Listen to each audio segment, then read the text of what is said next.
So what we want to look at more carefully here are the different types of molecules that we need to move into or out of the cell through the phospholipid bilayer, and the different mechanisms we have for which we can do that.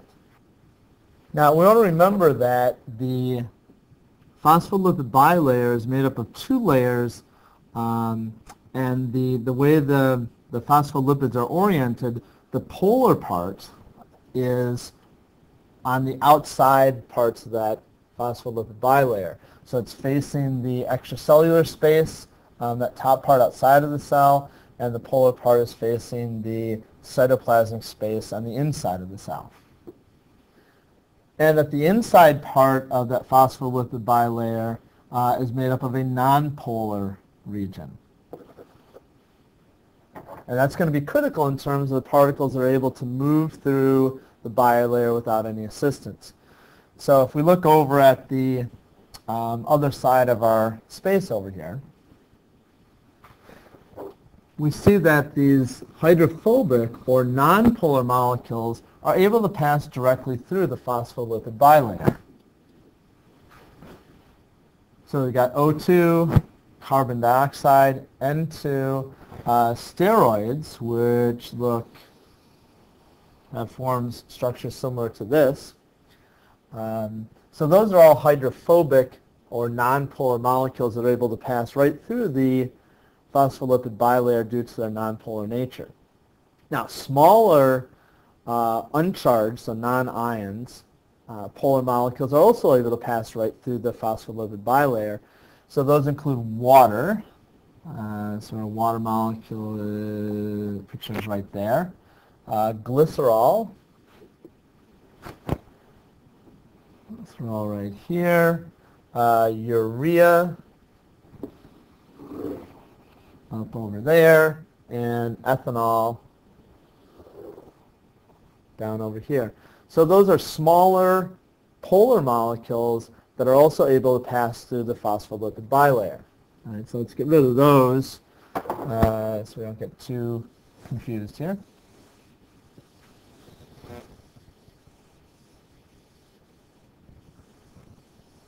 And let's take a look at our other types of molecules. So the larger uncharged polar molecules, glucose. So glucose is right up here, and sucrose right down here. Those aren't going to be able to make it through the phospholipid bilayer without some assistance. In addition, ions, sodium ion, potassium ion, hydrogen ion, calcium ion, chloride ion, all of those likewise are going to need some type of assistance to get through that phospholipid bilayer. So let's focus for just a minute on these ones that can pass through without any kind of assistance. These things, right, will naturally move into and out of the cell.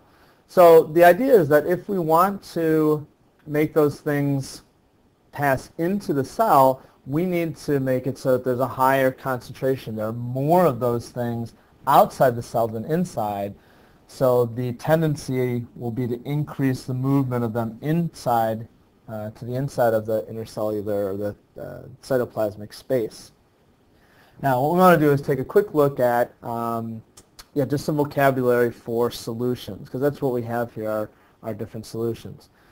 So first of all, solutions are made up of two parts. We have the solute and the solvent.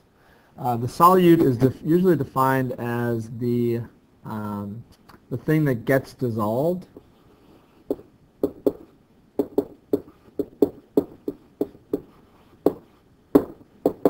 And the solvent is the thing that does the dissolving. So you can think in terms of, if you add salt to water, water is the solvent, and salt, the thing that you're putting into it, is the solute. It's getting dissolved into the water. Sometimes it gets a little, little fuzzy. You can kind of also think of it as the solute is the thing that's present in the smaller amount, and the solvent would be present in the larger amount. as a general rule. Now, since movement of these things depends on the concentration, meaning that the higher the concentration, the ions are going to tend to move to the area of lower concentration. This process is known as diffusion, and we need to take just a moment to look at measurements of concentration. Particles are too small for us to see. However, if we look at the 4 beakers that are shown up here on the right, and use the red colored dots as kind of relative numbers.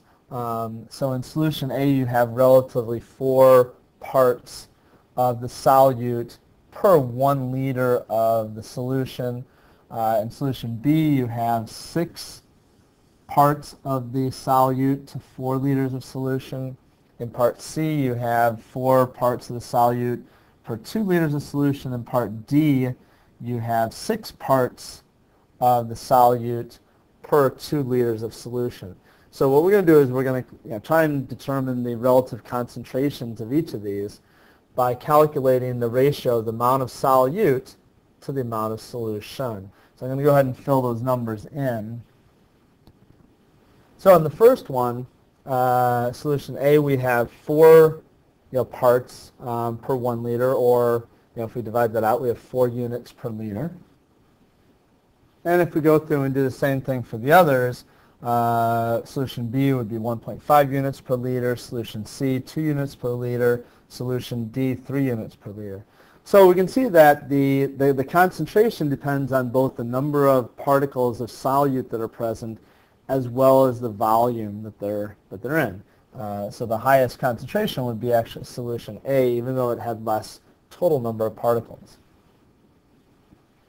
So what this means then is if, for instance, if you had solution A on one side of a membrane and solution B on the other side of the membrane, you would have a net movement of these solute particles from the solution A to the solution B side, provided those molecules were able to pass through the membrane.